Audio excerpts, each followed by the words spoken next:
오늘의 주요 뉴스입니다. 순수 한국형 발사체 누리호가 2차 발사를 위한 본격적인 절차에 들어갔습니다.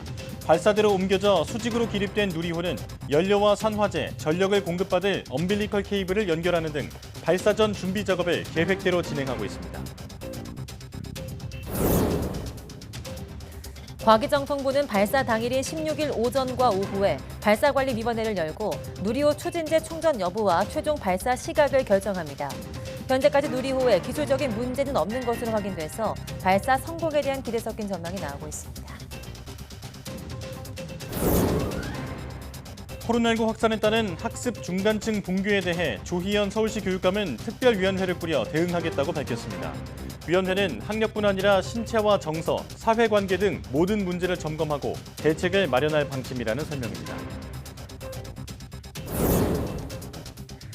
코로나19 등으로 아파 근로활동이 어려운 기간에 최저임금의 60%를 받는 내용의 시범사업이 추진됩니다.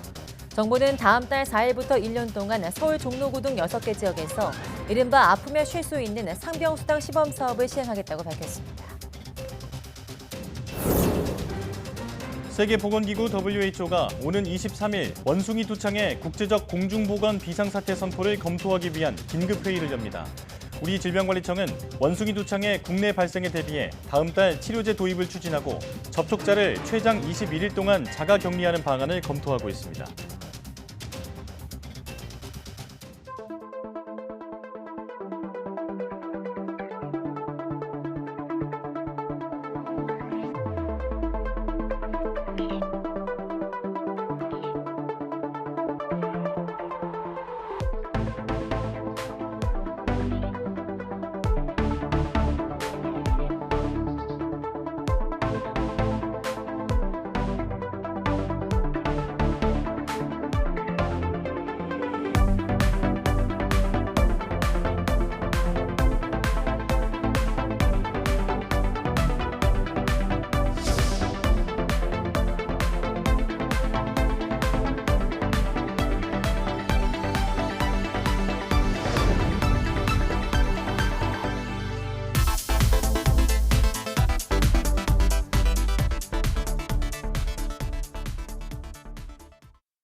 여러분 안녕하십니까? 사이언스 투데이 시작합니다.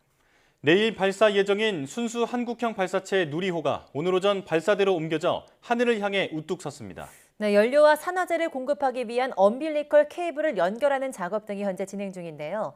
고흥 나로 우주센터에 나가 있는 취재기자 연결해서 자세한 상황 알아보겠습니다. 이성규 기자. 네, 나로 우주센터입니다. 네.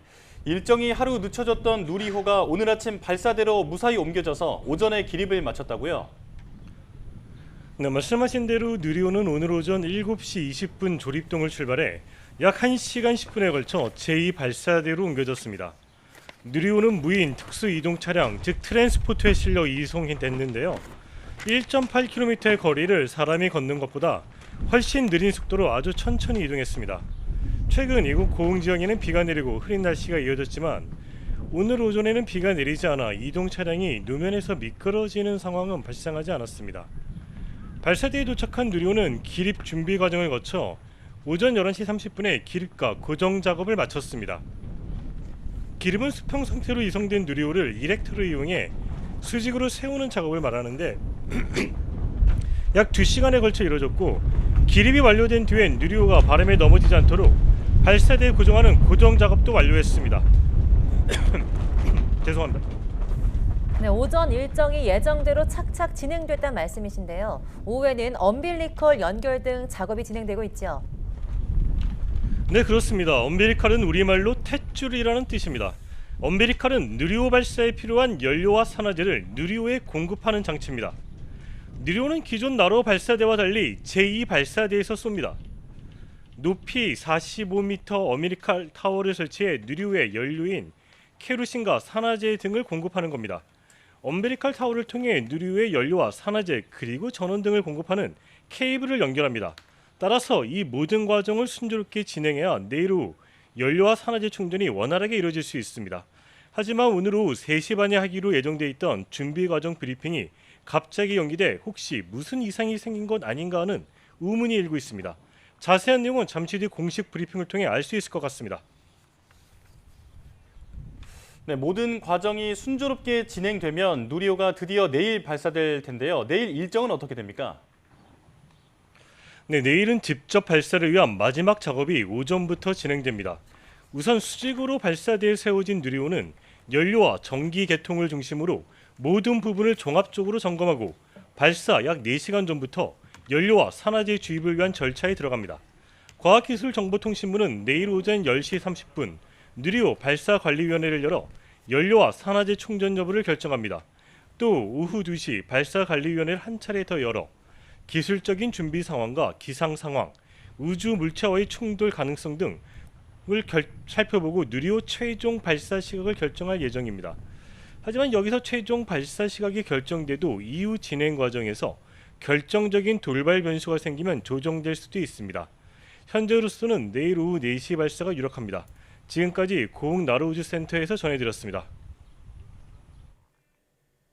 누리호는 발사 뒤 약 16분 7초, 총 967초간의 비행을 하게 됩니다. 그 과정에서 5번의 중요한 기술적 고비를 넘겨야 임무에 성공하게 되는데요. 김진도 기자가 그 과정을 정리했습니다. 누리호는 대지를 박차고 우주 공간까지 총 16분 7초, 967초간의 비행을 합니다. 위성을 700km 고도 우주 궤도에 진입시키는 것이 목적입니다. 그 임무에 성공하려면 총 5번의 기술적인 고비를 잘 넘겨야 합니다. 첫 고비는 바로 이륙 순간입니다. 1단의 4개 엔진이 각각 둘씩 0.2초 간격으로 점화해야 합니다. 4개가 하나의 엔진처럼 작동해 300톤 추력을 내는 클러스터링이 완벽하게 이루어져야 합니다. 두 번째 고비는 1단 연소가 끝나고 2단 로켓이 점화하는 순간입니다. 이륙 후 2분 7초, 127초에 고도 59km에서 1단과 2단의 임무 교대가 이루어집니다. 이륙 후 3분 53초에 세 번째 고비가 다가옵니다. 고도 191km에서 위성 보호덮개인 페어링이 분리되는 순간입니다. 이륙부터 페어링 분리까지의 과정을 순조롭게 마친 누리호. 이륙 후 4분 34초, 고도 258km에서 네 번째 고비가 찾아옵니다.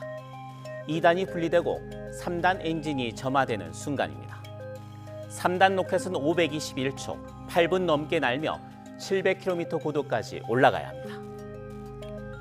하지만 1차 발사 때 3단은 예정보다 46초 짧은 475초 만에 연소가 끝났고 이로 인해 임무가 실패했습니다. 원인도 밝혀졌는데요. 3단 헬륨 탱크의 고정 장치가 풀리며 떨어져 나갔고 이 때문에 연료 공급이 일찍 중단된 것입니다. 마지막 5번째 고비는 위성의 궤도 진입 순간입니다. 먼저 발사 뒤 14분 47초에 성능 검증 위성이 분리되고 이어 16분 7초, 1.3톤 무게의 더미 위성이 분리되면 발사 임무는 종료됩니다. 성능 검증 위성이 목표 궤도에 진입했는지는 발사 30분 뒤에 확인할 수 있습니다. 나로 우주센터와 제주도, 서태평양 팔라우 추적소를 통해 데이터를 받습니다. 성능 검증 위성의 첫 교시는 발사 뒤 42분 23초에 남극 세종기지에서 이뤄질 예정입니다. 발사 1시간 40분이 지나면 대전 한국항공우주연구원 지상국에서 다시 교신을 시도하고 2번의 교신이 이루어지면 위성 임무도 사실상 성공하는 셈입니다. YTN 김윤우입니다.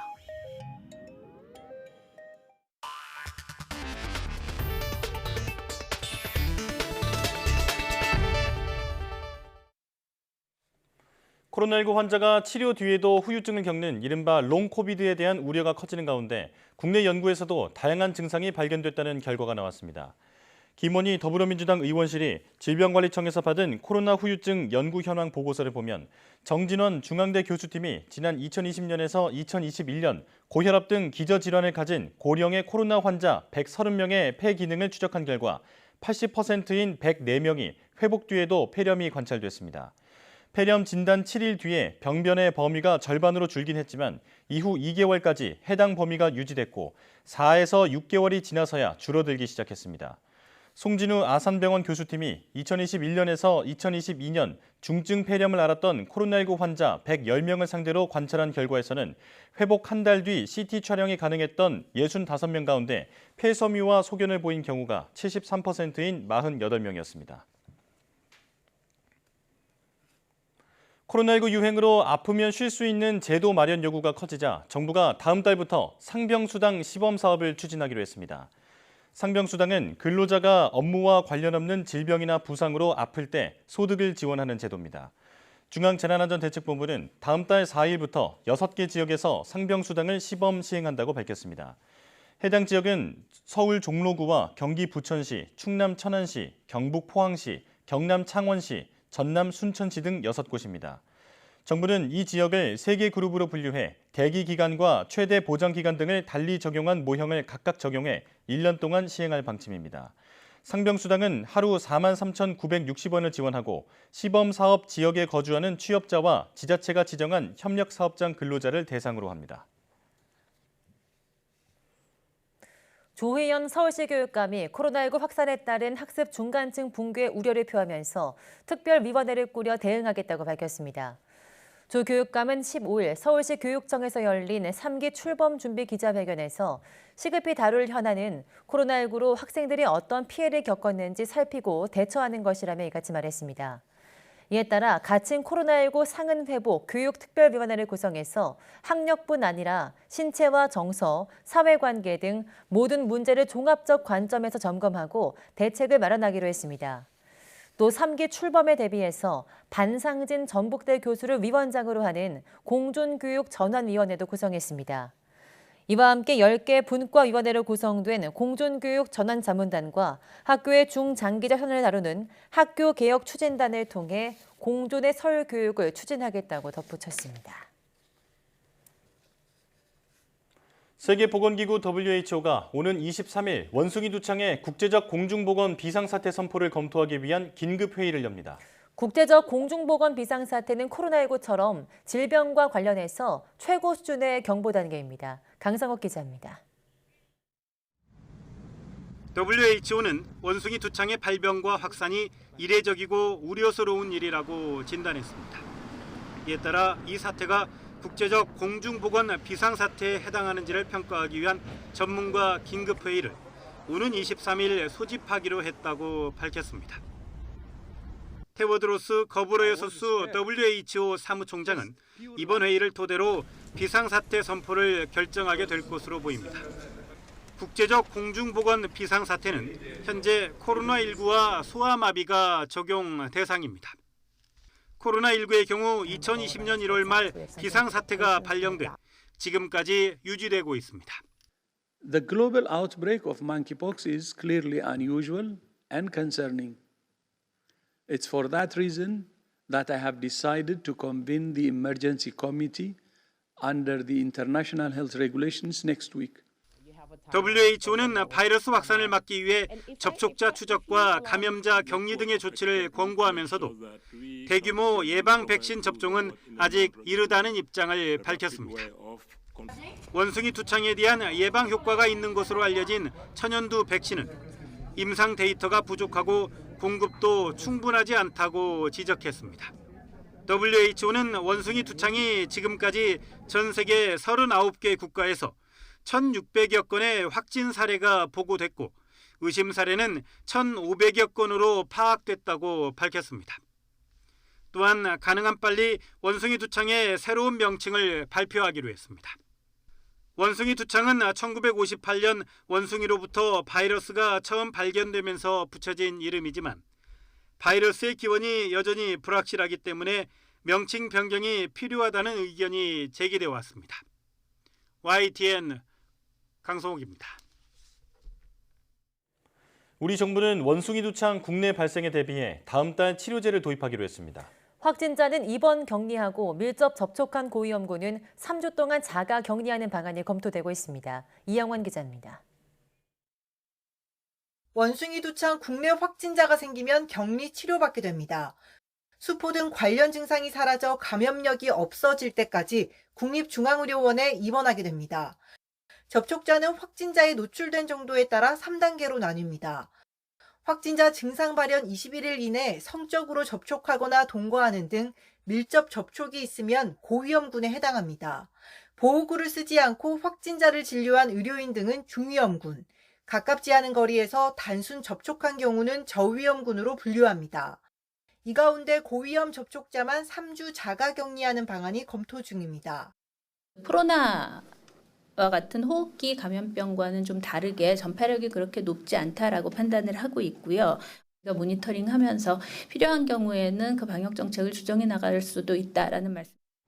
국내 발생에 대비해 다음 달 치료제도 들여올 예정입니다. 해외에서 유일하게 원숭이 두창 치료제로 허가받은 항바이러스제 테코비리마트 500명분으로 성인과 13kg 이상 소아 환자를 대상으로 사용할 수 있습니다. 그래서 초기에 환자가 발생을 했을 때 이에 대응할 수 있는 물량으로 해서 이후에 환자 상황에 따라서 추가적인 물량의 도입도 저희가 고려를 하고 있다라는. 부작용 우려가 적은 3세대 두창 백신 도입도 협의 중인데 국내에 들여오더라도 코로나19처럼 일반 국민이 아닌 감염 노출 위험이 큰 고위험군에만 제한적으로 접종할 방침입니다. YTN 이영훈입니다.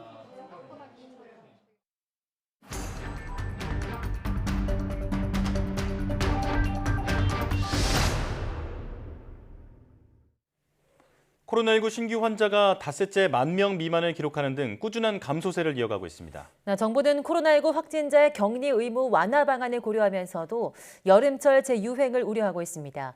가천대 의대 엄종식 교수와 자세한 내용 알아보겠습니다. 네, 교수님 나와 계십니까? 예, 안녕하십니까. 네, 안녕하십니까. 자, 코로나19 신규 환자 감소세가 계속되고 있고 위중증 환자나 사망자 수도 또 계속 안정적으로 유지가 되고 있습니다. 자, 먼저 현재 상황 진단해 주시죠. 예, 우리가 오미크론의 그 거대한 그런 유행을 경험하고 현재 6월 달 들어서면서부터는 확진자가 상당히 낮게 유지가 되고 특히 이제 위중증 환자가 100명 이하로 줄어든 상태가 지속이 되고 있습니다. 네. 저는 이런 시간을 그 일종의 허니문 기간이라고 표현을 하기도 하는데요. 네. 그만큼 우리나라 국민들이 굉장히 많이 감염이 된 이후에 이 자연 감염으로 인한 면역이 유지되고 있는 기간 그리고 새로운 변이 바이러스가 이 크게 유행하지 않는 그런 시간대에 가장 저점의 유행 상황이 지속이 되고 있다라고 보고 있습니다. 예. 앞으로 7월 중하순까지는 특별한 이변이 없는 한은 이 정도의 유행이 유지되거나 아니면 조금 더 감소할 가능성이 높다고 보고 있습니다. 네. 네, 방역 당국은 가을쯤 코로나19 재유행이 올 것으로 예측을 했는데요. 이 확진자 정점이 15만 명 안팎일 것으로 보고 있습니다. 교수님 생각은 어떠십니까? 예, 여러 예측 팀이 전문가 팀들이 예측 상황, 그러니까 유행 상황에 대한 예측을 하고 있는데요.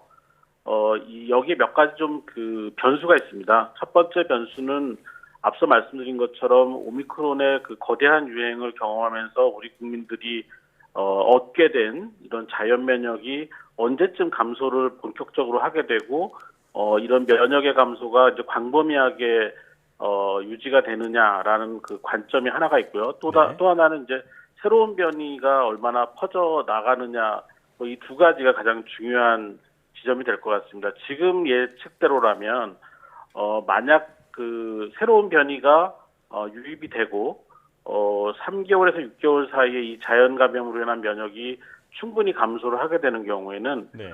빠르면 9월 초중순쯤에 정점이 오는 유행이 시작이 올 수가 있고 느리면은 그 11월, 12월 달에 정점이 오는 유행이 가능하다라고 예측을 하고 있고요. 예. 유행이 빨리 오면 올수록 정점은 높아져서 확진자가 하루에 한 16만에서 18만 명 정도 되는 정점이 올 수가 있고 만약에 11월, 12월 달에 늦게 그 유행이 커지는 경우에는 한 15만 명 전후에 정점이 생길 수 있다 이렇게 예측을 하고 있습니다. 네, 지금 교수님 말씀을 들어보니까 이 자연 면역이 감소하는 시점이 좀 중요한 것 같은데요. 그렇다면 백신을 다시 맞아야 할 필요도 있을까요? 아직까지 그 4차 접종과 관련된 그 전략을 세우기가 좀 쉽지는 않은 상황입니다. 그렇지만 60세 이상의 고위험군들 그리고 60세 미만이라고 하더라도 고위험군에 해당하는 질환이나 건강 상태를 가지신 분들은 4차 접종에 좀 더 적극적으로 임해 주실 필요가 있겠고요. 예. 앞으로 그 유행 양상을 보면서 그리고 새로운 백신의 개발 여부를 함께 고려해서 백신 접종 전략을 세워야 된다고 생각을 하고 있고 예. 실제로 이런 과정이 질병관리청을 중심으로 해서 논의가 진행되고 있는 것으로 알고 있습니다. 예, 고위험군은 미리 맞는 게 좋겠다라는 말씀이신데요. 자, 정부는 이번 주 금요일 코로나19 확진자의 일주일 격리 의무 해제 여부를 발표합니다. 지금 신중론의 무게가 실리는 것으로 알려졌는데 교수님께서는 어떻게 보십니까? 예, 사실 그 격리 의무를 해제했을 때 앞으로의 그 유행이 훨씬 더 빠르고 크게 올 가능성이 높습니다. 그렇기 때문에 격리 의무를 해제를 할 때는 굉장히 신중하게 결정을 해야 되고 과학적인 근거를 충분히 고려하고 검토해서 결정을 해야 되는데요. 네. 그 대부분의 의료 전문가나 또는 방역과 관련된 전문가분들 같은 경우는 격리 의무를 해제하는 것과 관련돼서 좀 부정적이거나 또는 제한적인 격리 의무 해제를 주장하는 분들이 대부분으로 알고 있습니다. 네. 결국 격리 의무 해제를 하는 근본적인 이유 중에 하나는 아주 오랜 기간 이 격리 의무가 유지가 되면서 이 정부가 재정적인 부담이 커져서 생기는 문제가 근본적인 그 원인인데요. 예. 실제로 격리 의무 해제를 했을 때 앞서 말씀드린 것처럼 유행이 좀 더 빠르고 크게 오는 경우에는 이런 재정적인 부담이 다시 커질 가능성이 높기 때문에 이런 측면에서 재정적 부담의 차이 그리고 실제 격리 의무를 해제했을 때 발생하는 중증 환자나 사망자의 예상 뭐 이런 것들을 고려해서 신중하게 그리고 좀 보수적으로 결정할 필요가 있다고 생각을 합니다. 예. 결국은 격리를 유지하는 게 맞다라는 입장이신데요. 그렇다면 격리 기간을 단축하는 문제에 대해서는 어떻게 보십니까? 예, 이게 이제 아까 말씀드린 것처럼 이 격리를 유지하는 데 있어서 대안책 또는 보완책 정도로 생각을 할 수 있는 부분인데요. 문제는 격리를 단축했을 때 실제 전파력을 가진 환자들이 여전히 이 다른 사람에게 전파를 유발할 수 있는 상황이 일어날 수 있다라는 단점이 있습니다. 네. 이런 부분 때문에 조금 더 그 깊은 논의가 좀 필요한 상황인데요. 지금으로서는 격리 기간 단축보다는 그 고위험군들을 보호할 수 있는 전략, 그러니까 병원이나 또는 요양원, 요양시설 같은 데서 그 격리 의무는 유지를 하고 또 고위험군 연령층이나 고위험군 질환을 가진 분들에 대해서는 격리 의무를 유지해서 집중적인 관찰 모니터링을 하면서 중환자로 진행하는 것을 예방할 수 있도록 하는 노력을 남겨둔 상태에서 나머지 인구 집단에 대한 격리 의무를 해제하는 방향, 이 정도를 검토할 수 있다고 생각을 합니다. 예. 네, 그 유행을 다스리는 것도 굉장히 중요하지만 후유증을 앓고 있는 완치자들에 대한 관리도 중요할 것 같은데요. 이 코로나19 장기 후유증, 이른바 롱코비드에 대한 국내 연구가 발표가 됐죠. 일부 고위험군 환자에게 코로나19 회복 뒤에도 수개월간 폐렴이나 폐섬유화가 관찰됐는데요. 이거에 대해서 정부 차원의 가이드라인은 아직 나오지 않은 상태입니다. 어떤 방안이 필요하다고 보십니까? 일단은 그 코로나19를 경험한 후에 그 코로나19의 장기 후유증을 경험하고 있는 분들을 등록하고 관리할 수 있는 체계를 먼저 만들어야 됩니다.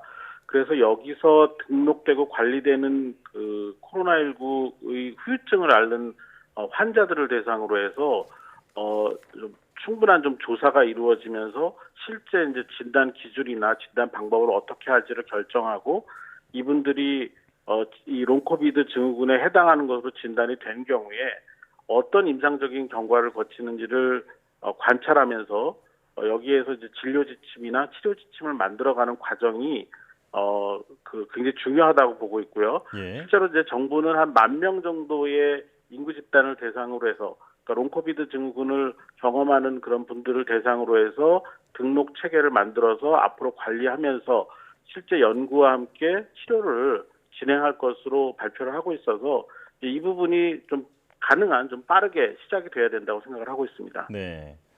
자, 그런가 하면 WHO는 오는 23일에 원숭이 두창의 국제적 공중보건 비상사태 선포를 검토하기 위해서 긴급회의를 소집했습니다. 현재 원숭이 두창 확산 상황은 어떻습니까? 코로나19와 비교를 해보면은 굉장히 느리고 소규모의 유행이라고 볼 수가 있습니다. 그렇지만 새로운 감염병이 이 확산되는 그런 양상으로 봤을 때 충분히 의미가 있는 수준으로 확산이 되고 있습니다. 39개국에서 확진되거나 추정되는 환자가 3,000명 이상이 발생을 했기 때문에 네. 그 상태에서 실제로 이제 추가적인 확진자가 확실히 감소하거나 중단이 되지 않고 계속 감염 전파가 이어지고 있기 때문에 이제 비상상태 선포를 검토할 만한 상황이라고는 보고 있습니다. 그렇지만 실제 이 원숭이 두창의 전파력이나 또는 그 전파의 추이를 보면은 우리가 아주 우려를 하고 긴장을 해야 될 만한 상황이라고 보기는 좀 어렵다고 보고 있습니다. 아직까지는. 네. 그렇군요. 자, 아직까지는 그렇게까지 긴장할 만한 상황은 아니라고 말씀해 주셨지만 그래도 우리도 만반의 준비를 해놔야겠습니다. 자, 코로나19 브리핑 가천대 의대 엄중식 교수와 함께했습니다. 고맙습니다. 감사합니다.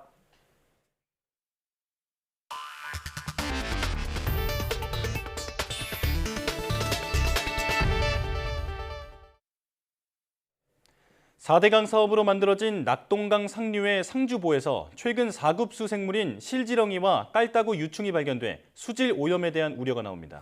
정확한 오염 정도를 파악하기 위해서 직접 강물을 떠 성분 분석을 의뢰했는데요. 낙동강 상류의 수질 실태와 또 계속 논란이 일고 있는 보의 유지와 해체 문제까지 따져봤습니다. 김자영 PD가 보도합니다.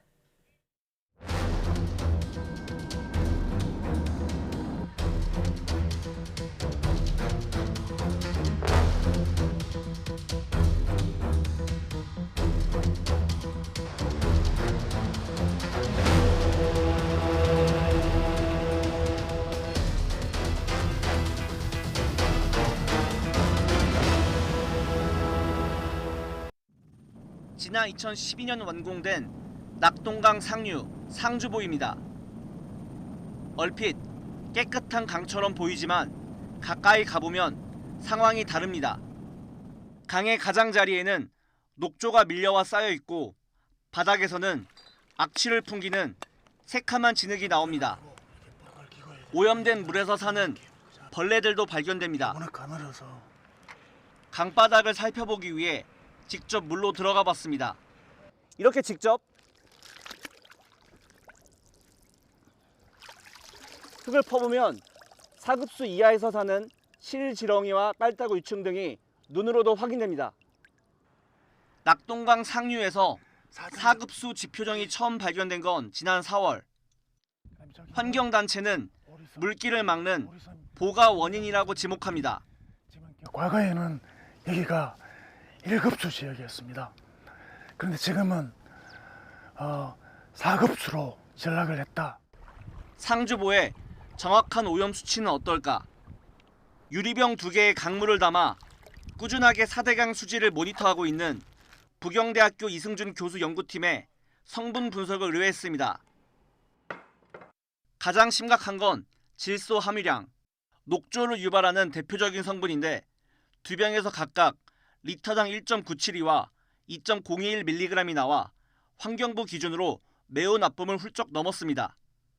이는 리터당 0.072와 0.067mg으로 약간 나쁨 수준, 또 물의 오염 정도를 나타내는 화학적 산소 요구량 COD도 각각 리터당 6.2, 6.8mg으로 약간 나쁨에 해당하는 수치가 나왔습니다.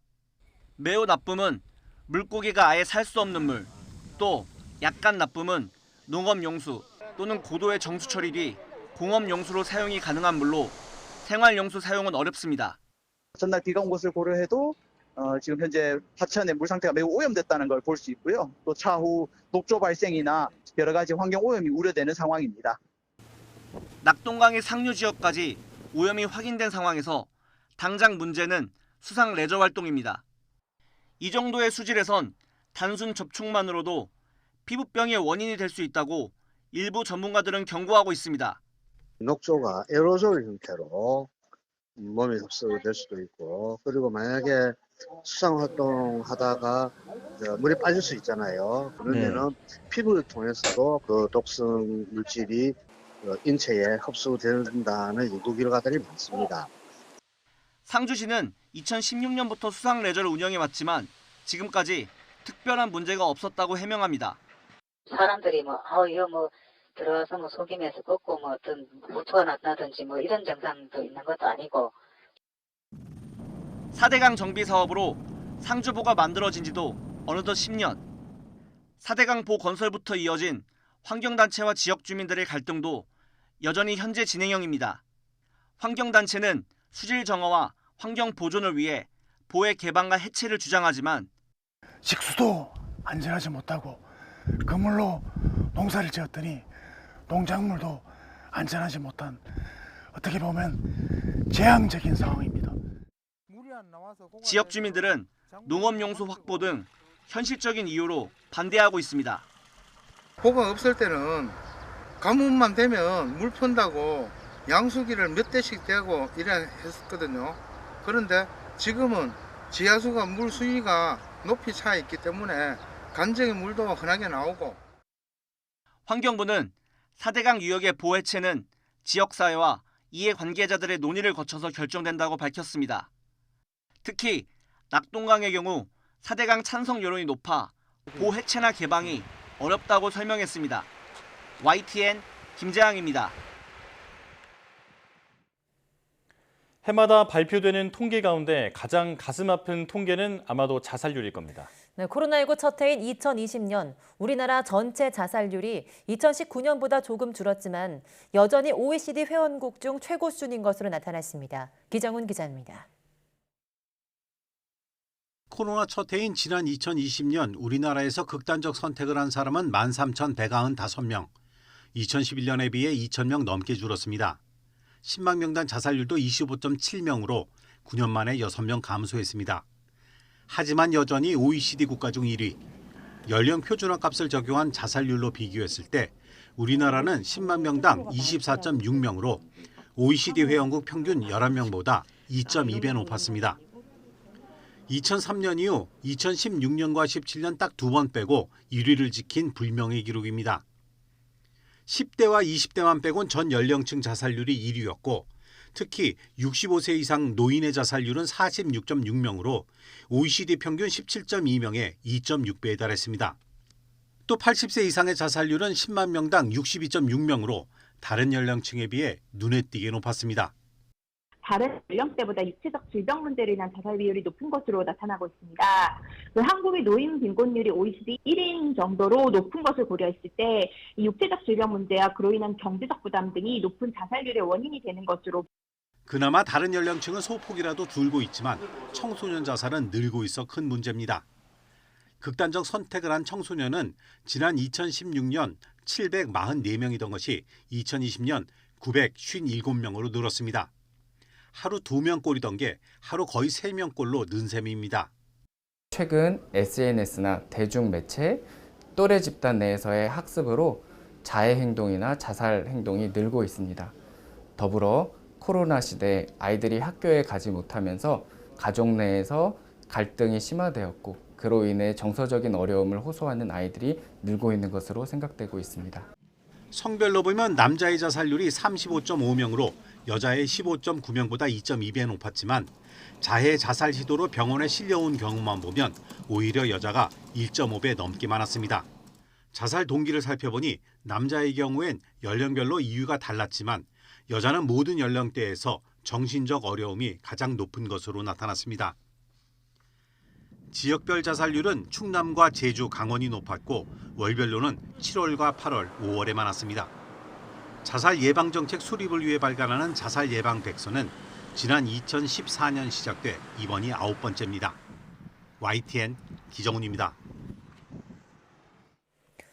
정부가 반도체 인력 양성을 위해 대학 정원을 늘려도 가르칠 교수가 없다는 지적이 나왔습니다. 서울대학교 황철성 석좌 교수는 15일 교육부가 연 반도체 산업공개 포럼에 참석해서 석 박사 양성엔 1년에 1억 정도의 연구비가 드는데 그간 정부가 투자를 너무 적게 해왔다며 이같이 말했습니다. 정부가 반도체 기술은 산업계가 가장 뛰어나다는 인식에 갇혀서 대학 연구를 소홀히 했고 그 결과 석 박사가 줄고 교수가 없어져 이제는 학부생을 가르칠 사람마저 없다는 겁니다. 경북대 한동석 학장은 현재 대학 평가 시스템으로는 전공 이수학점을 줄여야 평가를 잘 받는다며 반도체 인력을 양성하기 어렵다고 토로했습니다. 역시 포럼에 참석한 SK하이닉스 김형환 부사장 역시 인력 부족으로 계약 학과를 만들어도 반도체 관련 교수 찾기가 굉장히 어렵고 임시 학과란 한계로 인해 투자와 연구 심화 등도 어렵다고 토로했습니다. 16일부터 정부 인증기관과 근로계약을 체결한 가사 근로자도 법적 근로자로 인정돼 유급휴일과 연차 휴가 등을 보장받게 됩니다. 고용노동부는 이 같은 내용을 담은 가사 근로자법이 16일부터 시행된다고 밝혔습니다. 지난해 5월 국회를 통과한 가사 근로자법은 양질의 가사 서비스 일자리를 창출하고 가사 근로자의 근로 조건을 향상하기 위해 제정됐습니다. 구체적으로 정부 인증기관과 근로계약을 맺은 가사 근로자는 노동관계법이 적용돼 주 15시간 이상 근로시간과 최저임금, 4대 보험, 퇴직금, 유급휴일, 유급 연차 휴가 등의 권리가 보장됩니다.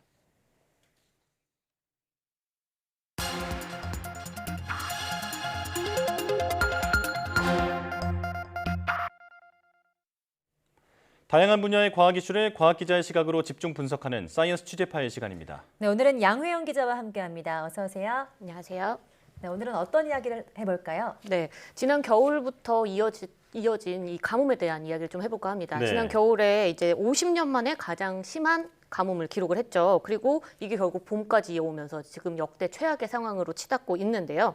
지난 주말부터 내린 비로 조금은 해소가 돼서 이 최악의 상황까지는 피하는 상황이지만 그래도 현장에서는 이 해갈까지는 볼 수 없다. 그래서 올해 농사 걱정이 굉장히 심각하다고 합니다. 네. 그래서 오늘은 올해 가뭄이 어느 정도인지 그리고 또 장마는 언제쯤 올 것인지에 대해서 이야기 나눠보겠습니다. 네, 이렇게 비를 기다렸던 적이 없는 것 같은데요. 네. 정말 가뭄이 정말 큰 문제인데, 자, 그 농촌에서는 올해 농사를 망칠까 노심초사하고 있다고 들었습니다. 지금 현재 상황 전해주시죠. 네, 뭐 벼농사의 경우는 사실 원래 이 시기가 모내기는 이미 끝나야 되는 상황이거든요. 근데 이 충남 지역은 물이 없어서 이 모내기를 못할 정도로 하는 논도 굉장히 많다고 하고요. 또 농사를 위해서 이 하천에서 담아온 물을 논으로 부어주는 뭐 급수차나 살수차도 품귀 현상이라고 합니다. 또 5월에서 6월에 심는 고구마, 감자, 마늘 등도 작황이 굉장히 좋지 않은 상태인데요.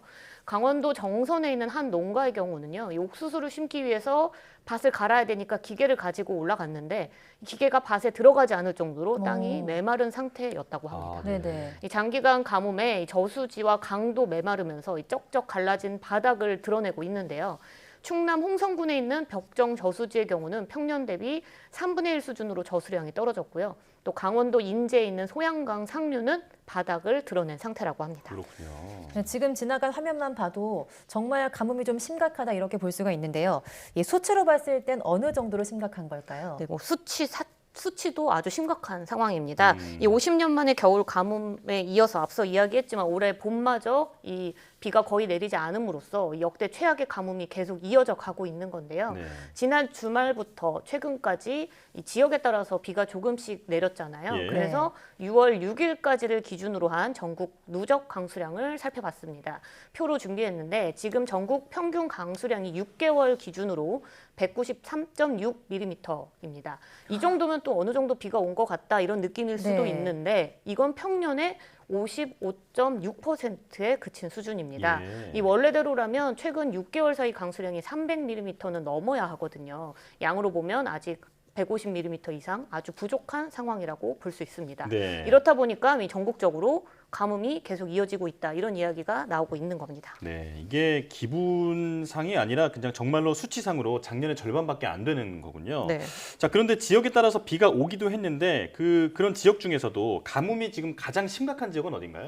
네, 이거는 이 기상청에서 매달 발표하는 가뭄 지수를 보면 더 정확히 알 수 있는데요. 가뭄이 어느 정도로 심각한지를 전국적으로 분석을 해서 기상청에서 시각적으로 표로 나타내서 자료를 발표합니다. 예. 네. 이 강수량만을 기준으로 해서 최근 3개월 또 최근 6개월의 가뭄 지수를 분석을 한 건데 최근 6개월의 자료를 가지고 보는 게 신뢰도가 가장 높다고 해서 준비해왔습니다. 네. 가뭄 지수 그래픽을 보시면 지금 전국 대부분이 노란색으로 보이시죠? 아, 그렇네요. 네, 이 전국 노란색이라는 게 전국이 지금 가뭄 상태라는 겁니다. 초록색으로 보이는 부분도 약한 가뭄이라고 볼 수 있고요. 전국이 가뭄이네요. 네, 노란색은 보통 가뭄입니다.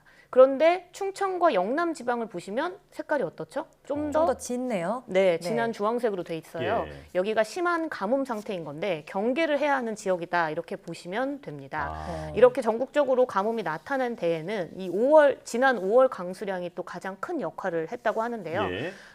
강수량이 말 그대로 심각했습니다. 이 표로 다시 한번 살펴보면 5월 한 달 동안 전국에 내린 비가 5.8mm밖에 되지 않습니다. 네. 원래는 한 100mm 정도는 돼야 하니까 뭐 거의 안 내렸다. 5.8mm면 거의 안 내렸다 이렇게 볼 수 있는 건데요. 예. 앞서 영남 지방의 이 가뭄 지수가 심각하다고 말씀드렸잖아요.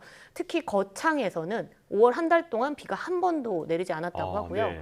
대형 산불이 났던 밀양 그리고 뭐 합천이나 울진 이런 곳도 2, 3mm 정도밖에 비가 내리지 않았습니다.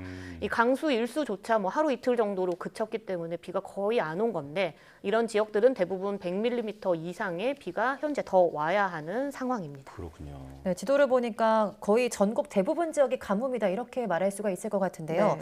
또 대형 산불이 났던 밀양 지역도 가뭄 상황이 굉장히 심각한 것 같습니다. 비가 계속 오지 않으면 농민들도 굉장히 걱정이 크겠지만 산불도 또 문제일 것 같거든요. 맞습니다. 이 보통 산불은 원래 겨울에서 봄까지 많이 납니다. 그래서 4월까지 쭉 늘어나다가 5월 정도 되면 줄어드는 추세를 보이는데 이게 봄비가 내리면서 산불 가능성이 줄어들기 때문이었거든요. 예. 그런데 올해는 달랐습니다. 올해 1월부터 발생한 산불 건수를 예년과 비교한 표를 준비를 했습니다. 표를 보시면서 설명드릴게요. 이 보라색이 예년 산불 건수입니다. 앞서 설명했듯이 5월부터는 확연히 산불 건수가 줄어드는 걸 볼 수 네. 있습니다. 네. 그런데 붉은색이 올해의 경향이거든요. 그러니까 예년보다 산불 건수 자체가 늘어난 건 물론이고 산불이 점점 줄어들어야 하는 5월에 예년보다 산불이 2배 이상 많이 난 것도 보실 수 있습니다. 예. 5월에 원래는 100mm가 와야 하는데 5.8mm 정도, 완전히 정말 거의 안 왔다라고 네. 볼 수 있는데, 자, 올해는 정말 산불 건수도 많았지만 그 중에서도 그 피해 면적이 유난히 큰 대형 산불들이 많이 있었습니다. 이것도 가뭄의 영향이라고 볼 수 있겠죠. 네, 그렇습니다. 뭐 울진, 뭐 삼척, 합천 이런데 네. 저희 그리고 또 밀양까지 대형 산불이 올해 진짜 줄줄이 일어났잖아요. 네. 지난 3월 울진 산불은 역대 가장 길었던 213시간. 그러니까 무려 9일 가까이가 이어지면서 울진에서만 산림을 14,000여 헥타르를 태웠다고 합니다. 네. 또 밀양 산불의 경우는 이례적으로 5월 말에 발생해서 6월 초까지 이어지면서 나흘 만에 진화에 성공을 했는데요. 이 밀양 산불은 1986년 산불 통계가 이루어진 이후 36년 만에 가장 늦게 발생한 대형 산불로 기록되기도 했습니다. 예. 이 겨울부터 이어진 건조한 날씨에 낙엽의 수분 함량이 낮아졌고 또 6월까지도 그래서 대형 산불이 계속 발생하게 된 건데요. 네. 앞서 이야기했던 것처럼 올해는 봄비도 적게 내린 터라 본격적으로 우기가 시작하기 전까지는 산불 위험이 줄어들지 않고 있는 겁니다. 이 때문에 이 산림 당국에서도 사상 처음으로 산불 특별 대책 기간을 6월 19일까지 연장해서 운영하고 있습니다. 네, 올해 이 대형 산불이 굉장히 많았기 때문에 복구 작업도 계속 진행 중일 것 같은데요. 네. 가뭄이 계속 이어져서 걱정이 굉장히 클 것 같습니다. 가장 중요한 질문을 드릴 텐데 그 가뭄이 해소되는 시점은 언제쯤으로 봐야 될까요? 네, 뭐 결국 그 비가 많이 와야 되는 거잖아요. 그쵸. 지난주부터 뭐 지역에 따라서 비가 조금씩은 내리고 있지만 이미 너무 땅이 메마른 상태이기 때문에 이 정도의 비로는 사실 거의 해갈되긴 어렵고요. 이 가뭄이 진짜로 해소가 되려면 우기, 그러니까 장마가 와야 합니다. 네. 평균적으로 장마 시작 시기는요. 제주도가 이번 달 19일, 그러니까 얼마 안 남았죠. 그리고 또 남부지방은 23일, 뭐 서울을 포함한 중부지방은 25일이 이제 평년적으로 장마가 시작되는 시기입니다. 예년처럼 비가 내려준다고 하면 다음 주 초반부터는 장마 시작이다 이렇게 보시면 돼요. 네. 하지만 이 기상청이 아직 비 예보는 물론 장마 예보도 정확히 하지 않았습니다. 이유를 살펴보니 기상 예보 모델마다 장마 시작 시점을 다르게 예상하고 있기 때문인데요.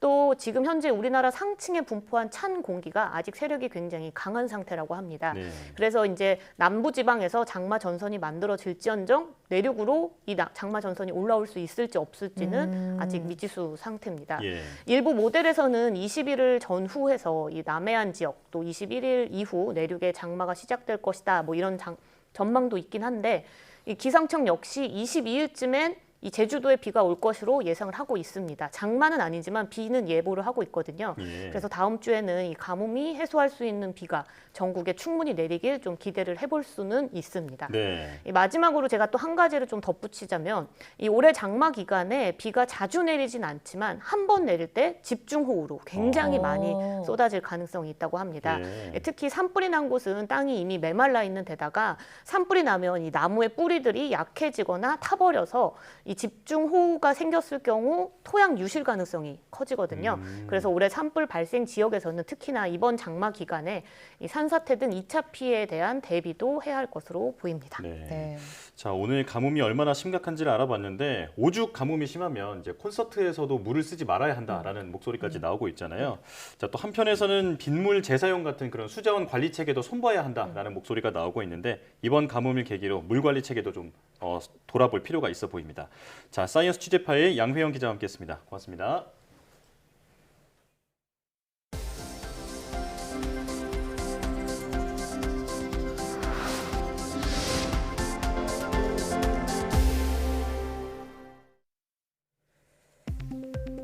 공복 혈당의 정상 범위보다 높지만 당뇨병 진단 기준보다 낮은 전 당뇨가 심근경색 위험을 높인다는 연구 결과가 나왔습니다.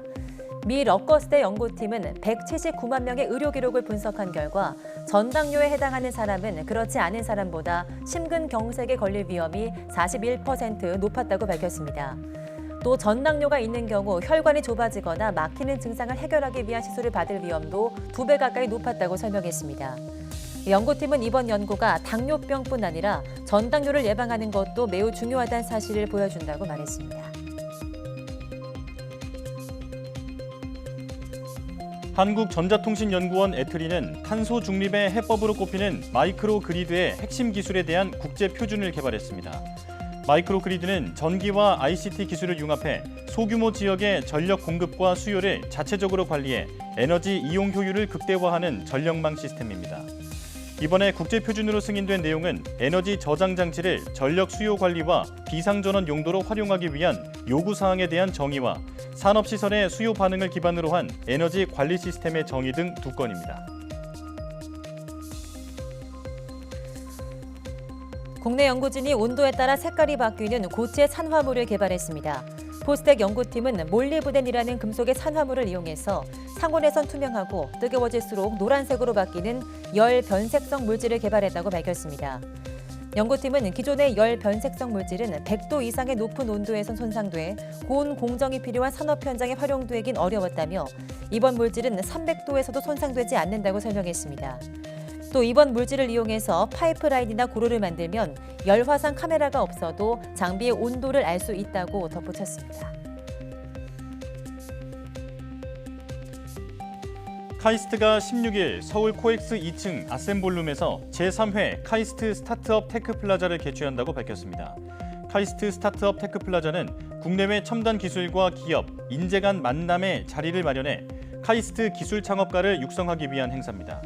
이번 행사에서는 ESG 분야 사업 트렌드 등을 주제로 한 특별 강연과 학생 창업 5개 회사의 IR 피칭 등이 진행됩니다.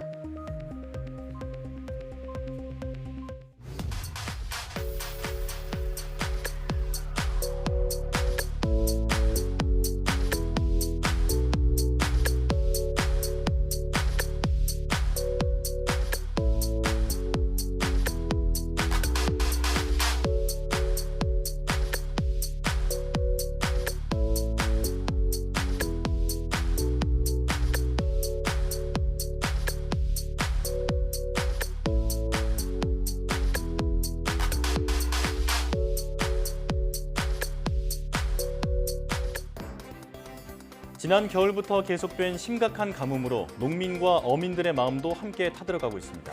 가뭄으로 생업에 직접적인 지장을 받는 분들이 이 어려운 시기를 잘 넘길 수 있도록 국가나 해당 지자체의 지혜로운 정책 지원이 이루어졌으면 하는 바람입니다. 사이언스 투데이 마칩니다. 함께해 주신 여러분 고맙습니다.